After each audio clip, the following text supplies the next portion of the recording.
Landry tegeko yuko igihe nakoze nzokora muri Wema Entertainment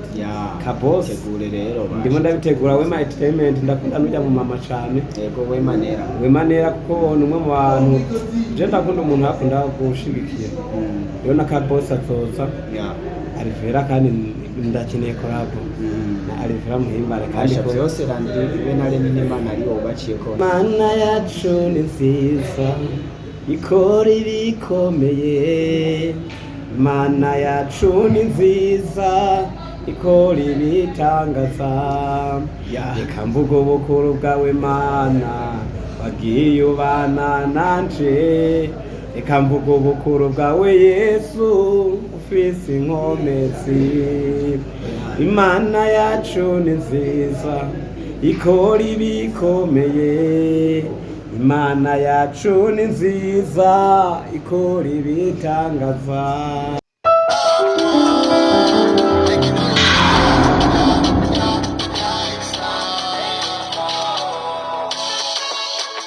baramukije mwese abakunzi ba Menya N'Ibi Média mudukurikirana ku mbuga zose Menya N'Ibi Média ikorerako no musi rero nkuko mubizi turi muri rwa rugendo rw'akazi neza na neza mu ntara ya Ngozi mu gisagara ca Ngozi no musi twaba twabazaniye umutumire numwe mu batumire bari barindiranye gishika ku mbuga za Menya N'Ibi Média aho ejo bundi twakoranye ikiganiro mugabo dukora mu buryo bwa streaming canke live streaming canke kuri Zoom twakoze ico bitwa call distance cyangwa appel à distance ariko gusara cha kutima vyamenya N'Ibi Média no musi rero twashitse neza na neza Ingozi kugira ngo tumibonere vizavi reka tumuhe abidondora mutumire turaguha ikaze eko murakoze cyane amazina nese nabye nitanga ishaka Nestor ariko boresha amazina ya Kabosi Gospel mu vuga butumwa ndimwe mu barinzi b'Ingozi ba Gospel kandi bari mu akwa neza cyane yego anyene yababwiye ko ari Kabosi Gospel benshi mwari mumwiteze kubona Kabosi Gospel ninde uno munsi rero murumva Gospel y'Ingozi ahantu igeze ahi yavuye naho igeze biciye kuri Kabosi Gospel. Kabosi turashaka rero banzuramutse neza na neza abakunzi bamenya N'Ibi Média mu kubaririmbira akaririmbo kamwe muzo usanzwe uririmba. Yego ndabaririmbira indirimbo yitwa Warakoze. Warakoze. Warakoze Mana yanje warakoze Mana warakoze Mana yanje ugira neza cyane sinovuga ngo ndangize usico nsavye ngudukize dati ngudukize iyi switwibagize warandindiye umuryango inshuti n'abagenzi bose wababaye hafi datakira amashimwe narakuririra ukishura ndende bukibuka nkomeza wankoreye ibyiza byinshi akira amashimwe narakuririra ukishura ndende bukibuka nkomeza Mana warakoze Mana yanje warakoze Mana warakoze Mana yanje ugira neza cyane yego Kabosi iyo ndirimbo bayitwa gute indirimbo Yesu we warakoze iri mu rukuri cyane rwa album yiswe UBUZIMA album yawe nshasho iheruka gusohora mbe hari ryari itariki 25 mu ishengo ryo tari hariya muri Roche inyamurenza kabisa yego hari mu gihe cya Noheli rero ya cya Noheli kabisa breze narakubuza ariko gusana haso ariko nk'abakunzi ba timu Menya N'Ibi Média ndabakunda cyane kandi bariyera n'abandi ndabakunda n'abagloria ba Beritra n'abandi Kabosi Gospel arahari tarabaramutsa bose ama bakunzi bamenya N'Ibi Kabosi mwahora mwumva ariko ntimwari bwamubone neza na neza muri studio za Menya N'Ibi Média niyo mpamvu no musi tweshoboye kumwiyegereza kugira ngo ababwire byinshi bitandukanye kuri industry ya Plus 257 biciye neza na neza muri gospel. Kabosi rero turashaka kutubwire ariko cyangwa urugendo rwawe mu by'umuziki wa gospel rwatanguye ryari bimeze gute urugendo rwa gospel kuri Kabosi urugendo rwatanguye biciyane kure Kabosi Gospel yatanguye muri team ya Dream Family hama atangwa muri profame mu ndirimbo yeshita izisi ariko mu nyuma bandanya muri gospel music aho yacakora indirimbo ya mbere ayita Uhoraho Mana yacu akurikiza kwitwarema akurikiza ko tuzokora imana n'izindi igihugu ciza n'izindi urugendo rurabandanya no munsi wa Kabosi amaze kwiza album y'indirimbo 12 yaroshinze iraja hanze nuko batari byoroshe ariko nashimye abaje banshigikira no munsi ndimo ndagenda nkora promotion cyangwa se publicité ibikorwa byanje ari nako kandi ndimo ndategura album igira kabiri rero Kabosi Gospel mino ntara ya Ngozi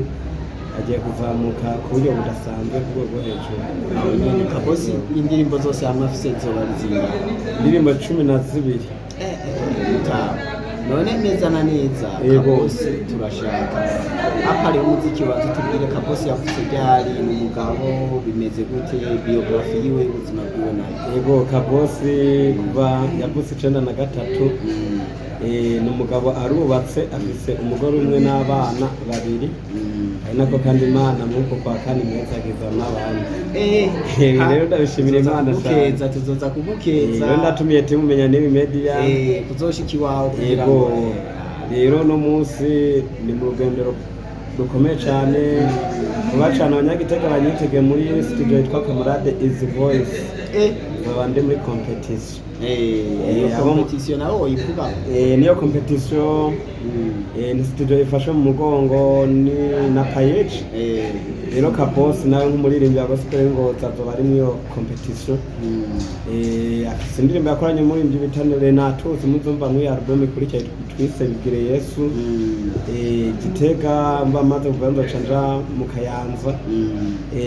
Kirundo nawe tuzokana n'umuririmbyi bita Dodos Burundi ibyo byose urumva kandi bikorwa n'ubundi ategura project muri mwaka imaca banyitega mu gisagara ca Bujumbura muri studio imwe izimbye mu gisagara ca Bujumbura hari iwacu tukubwira ati karibu cyane mu gisagara ca Bujumbura yego nyene Kabosi tukiri ngaho ejo bundi kuno yari wararonshinze album yawe yise UBUZIMA ugerageje kuraba ibyo wari witeze kuri album yego nivyo byabaye canke harabaye impinduka ibyo nari niteze ko harabayemo n'impinduka Imana irahetsagira aho umuririmbyi yitwa Ducishamwo Chantal benshi bazi kundirimbo inyishu no yarari Rest of it no kuva mu kwa Rest on Boys no yarari hari uwo bitale natusi kuva mu gisagara ca Muyinga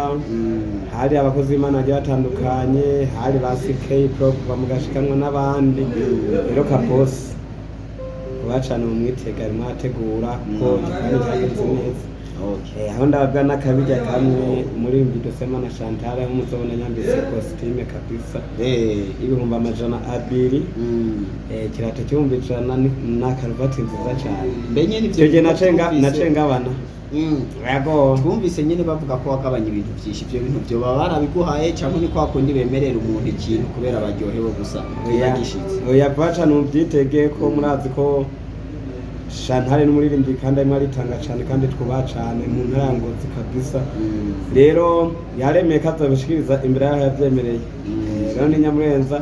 murumva ko ndimo nategura igikwane mu kumunani cyo kuzoca nkora iyo yindi album kugira ngo ndayishire hanze ku mugaragaro kugira ngo murabona ino nyubako twicaye muri nyubako nziza cyane Kabosi nawe super agiye gutanga gukora ibintu byiza by'amavuta abazagenda korana n'abandi baririmbyi mu studio byatandukanye mfise ibikorwa byinshi sinokunda bibabwira bavyitege rero vuba yego bavyitege ko ndafise project muri Karibu Media ntarasohora ko hari pro n'ahandi mbako Kabosi murakora ariko ndafise indirimbo yiswe Urutare indirimbo irimo akorwa urwego rwo hejuru cyane ducishirize ko gataya kw'indirimbo Urutare nubakako urutare shingiyeko haba mu bibazo canke mu ngorane urutare nubakako urutare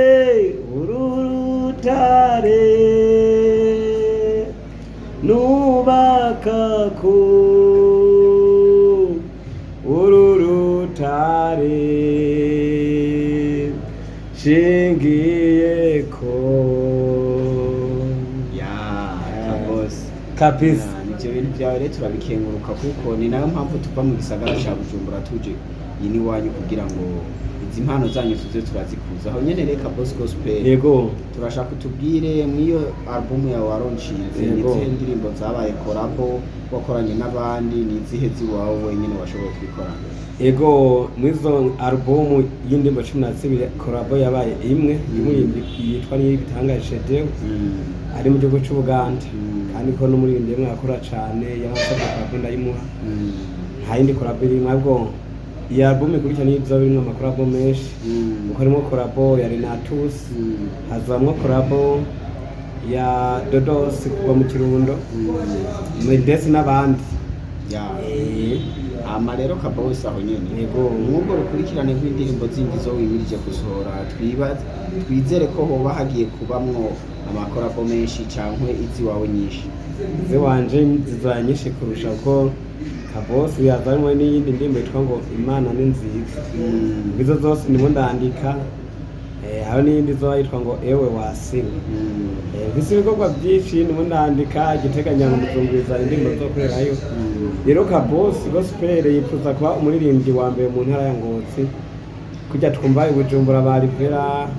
aba Sandrine Kamikazi n'abandi Kabosi niko giye kumera kandi ko bizogenda neza kugira ngo ajya atumirwa mu bikorane byo bitandukanye mu bikorane byo bikomeye cyane yego rero ndashimira Imana cyane abo abaguma banshigikira yego nshimira cyane kuva muri timu Menya N'Ibi Média journaliste yego kuva kera wamyumfasha cyane tuhari mu kazi kose kandi yego rero n'ubu rero ndashimira Imana ko tubonanye ino tariki nziza cyane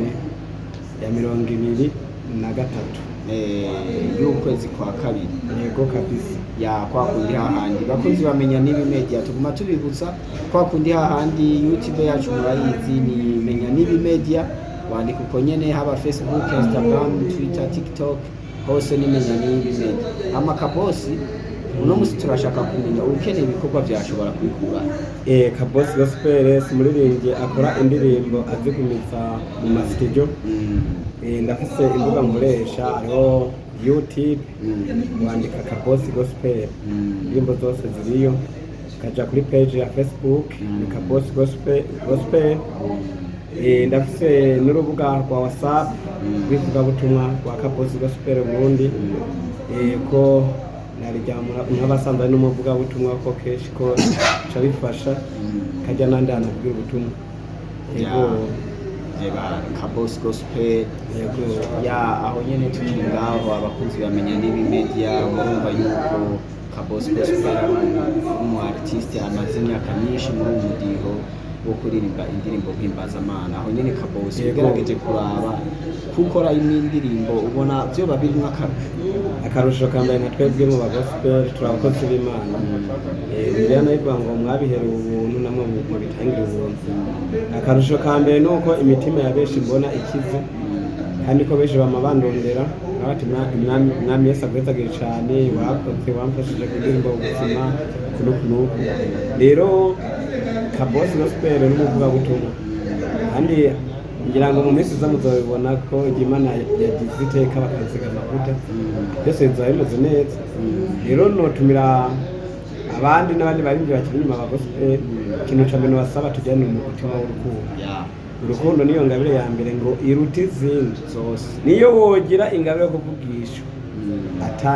atarukundo ufise byose n'ubusa rero Kabosi Gospel mwakora cyane akarusho ka mbere nako kandi karusho nuko ndimo ndamenyekana nkitabira ibikorane byo bitandukanye rero ndabona harimo akarusho ku mbuga zanje mugende munshigikire nanje ntacu nazobakorera umuntu mire mu bikorane abakozi b'Imana bategura amashengero bategura ibikorane bantumire ngira ngo ngaha Ingozi hazari igikorane ejo bundi mu kwa gatatu categuwe n'ishengero umwungere mwiza ngaha Ingozi bakoze bimeze neza jiwe ndifuza ko nkamba naratumiwe ariko kandi n'ubundi ndashaka uzoza nanje gutembera njohego nk'abandi yego aho nyene Kabosi turi ngaho wowe umuririmbyi yakwinspira muri Gospel ni Gospel ugameje nayijire kuri William Yirima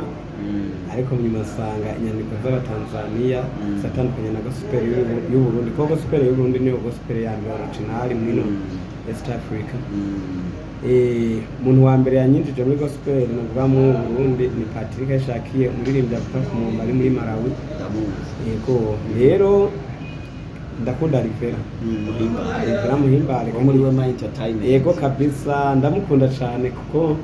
numwanditsi mwiza bwa mbere nakunda Kamikazi kuko yarandika kumva ati message yatanze ni nziza ariko ubu nawe yasimbuwe na Rivera muhimbare kabisa kuko umubako n'izindi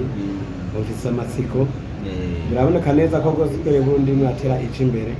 tworo nk'aba promoter promotinga gospel yogenda neza rero mu Burundi nta numwe mbona ari imbere zanje no ngo no mutrako indero nziza oya kuko mvuze ngo ndabateze indero nziza baba apotre Apolline ucuzanga gospel Burundi nta rukundo rwarahetse rero mw'icyo gihe atarukundo nta muremye shaka ko yobera akararo mu Burundi ahubwo nzoratikana ke murakora nanje nkore nkuko mwarakora akindi yego aho nyene Kabosi Gospel tukiri baho turashaka ko turi no ku musozi w'ikiganiro turashaka kukubaza ugerageje kuraba ngaha Ingozi ubona ko hakorera umuziki byoroshe Ingozi kwakoraga umuziki nibyoroshe mbere ni mu mpande zigiye zitandukanye kuko urakena gukora indirimbo runaka ukabura mu producer yigukora canke usanga si hose kuko n'abaririmbyi b'Ingozi nibwo duhari nta rukundo ruhari kandi ko Ingozi naho aba promoter turabona bashaka promoting ibikorwa byawe ko dufate Bujumbura nk'ubu je Kabosi nateza gutegura abanditsi n'abanyamakuru bakaza nkabaye ikiganiro yego ariko ikibazo rero Ingozi n'abahari kugira ubatumire bazi byogorana kuko Kabosi mbaze ndanababwiye Kabosi yaritabiwe ihiganwa rya Inarunyonga event ari muri bane ba mbere ejo ndimuka muri competition ku Muco FM bitwa Menya Award ari ngahe nabaye wa kane aho hose ndimo ndakora ndimo ndokora muri big ifo ndi umwe mu baririmbyi ba mbere mbo hagati mu gihugu bakoze album indirimbo 10 kandi mu mwanya mutoya yerekana ko ndimo ndakora kandi ndi umwe mu baririmbyi ba mbere ngahe Ingozi bashaka gutegwa tour media azunguka ibinyamakuru byose ngani mu amaradiyo kugira ngo ibikorwa bya Kabosi kabisa rero Kabosi woshaka mushigikira ikindi kandi nokongera ko nuko Kabosi Gospel ari yo muririmbyi wenyene Menya N'Ibi Média ishobora kuva Bujumbura arije kumurondera kugira ngo bakorane cyane nanje ndabakunda Kabosi Gospel turashaka ubwire cyangwa uhimiriza abandi bantu bifuza kugushigikira kugira ngo nabo babandanye baba supporting ibikorwa byawe yego ikintu cyambere nosaba abahanuzi ni koko indirimbo no munsi umuntu arayandika ariko ufise umuhanuzi yoroshe ugiye kunshigikira ugaca kuri YouTube yanje ukaraba ko akora subscribe jaime n'ibindi na partage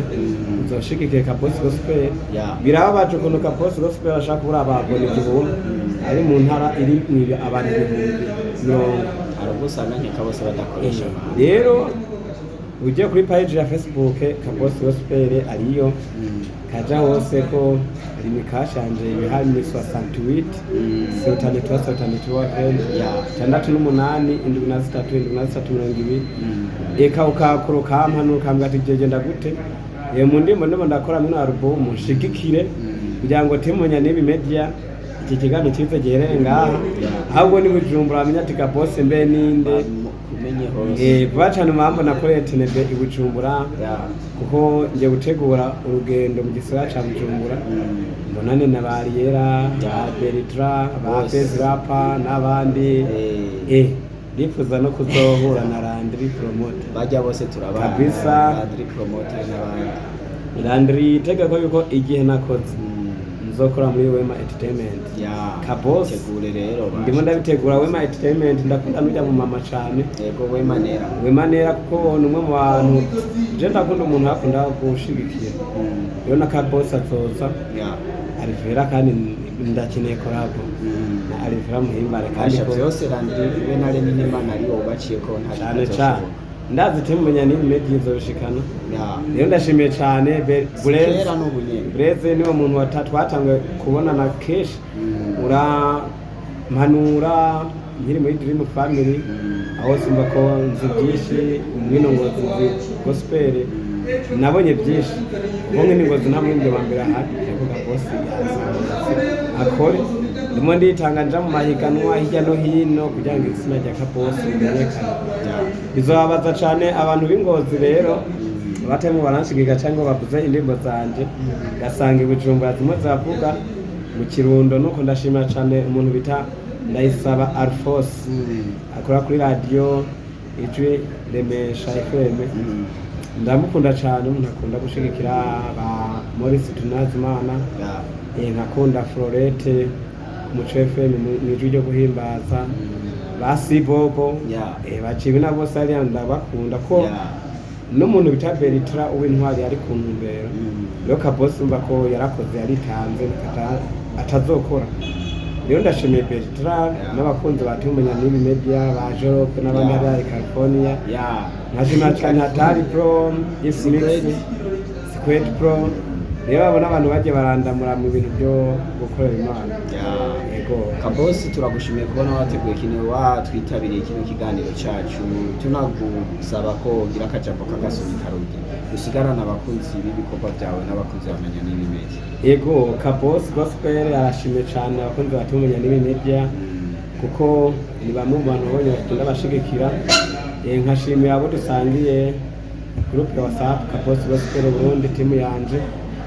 novuga ko nshimira buri umuntu wese ari mwagica nterereye mu ntara ya Ngozi nkashimira cyane ishinga ryo rutayimwe irandera district ya Nyamurenza ahantu bitigasegegwa neza na neza ndashimira cyane kuko vuba cyane genza umuvuga butumwa nifuza ko nzoshikana ubutumwa bwanje kure kuko nifuza kuba wakarorero wampa imbuto nziza ngo zikwiranye no kwihana rero ndashimiye Imana cyane ndabashimiye n'ubutaha n'undi mwanga nzoza kandi ko ninaze gutuma munyakire ndifuza ko ikintu namwe nobafasha nka Menya N'Ibi Média presse ugende bujumbura ndondera ibinyamakuru shikane ibikorwa byanje kugira ngo Kabosi Gospel niyagera hageze azavuga ati kanaka yaragize cashira muri yo Kabosi ikintu yasabye Imana cambere ni kutagara Kabosi Gospel ntagara ngo mwegere muyage kabura umuririmbyi ukizamura muzoyaga akweguna ibintu byogenda neza na neza ndabashimiye cyane umwami Yesu abamugisha turi neza na neza mu gisagara ca Ngozi muri hoteli Sango ya kabiri hoteli nziza cyane kabisa y'amafuta tunashimira abantu bagize iki cyumba ciza ngaho Ngozi n'abatama bayarondeye bakeze cyane ndetse n'abandi bo bafite ibyo byumviro hama nkaca musaba abantu bene amahoteli n'ibiki bihagezeho dukora amasanamu kugira ngo twamamaze n'ibikorwa byabo ko baduha amasaha dukoreramo wabisabye ndibaza ko batoje rero turashimira Imana cyane umwami Yesu wahezagire cyane Kabosi Gospel abifurize kuroranirwa no kwangiza ukwezi kwa kabiri kumugisha n'imitagiro kumeze neza ariko kandi ku munsi wa Mungu itariki 25 nzande mu gikorane ngaha ahantu bita ibigira yego rero umwami Yesu wahezagire cyane bagire neza yego mwarahezegiwe cyane mwagiye bujumbura ze muturamukize abandi barakumva benshi bazozobabwira abo nabwira nawo n'uburabe ikiganiro ariyumva cyose Kabosi Gospel arabakunda cyane turagushimiye rero kubona washoboye kwitabira kino kiganiro yego murakoze cyane yego bakunze bamenya N'Ibi Média ni kwa kundi hahandi muja kuri YouTube channel mukandika Kabosi Gospel mukabona ibikorwa byiwe mukaca kuri YouTube channel cyangwa Facebook page bose nuko nyene hose cyangwa mukandika na Menya N'Ibi Média ni kwa kundi gikorwa gusa no gufyonda kuri subscribe mukabona gakengeri ushaka kurafyonda ati afishe tu hama bikagenda neza ukazakora notification. Stay tuned rero kuri Kabosi Gospel no kuri Menya N'Ibi Média tunasaba abantu bafise umutima wo gufasha yuko ino mpano Kabosi bomufasha. Stay tuned. Ariko musanye tukira ngaho nyine nogenda acishije ko akantu ko kazaka nibango indirimbo twa Imana yacu nziza kabakubiki Imana yacu nziza ikora ibikomeye Imana yacu nziza ikora ibitangaza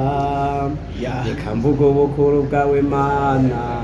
wagiye ubana nanje reka mvuga ubukuru bwawe Yesu ifise inkomezi.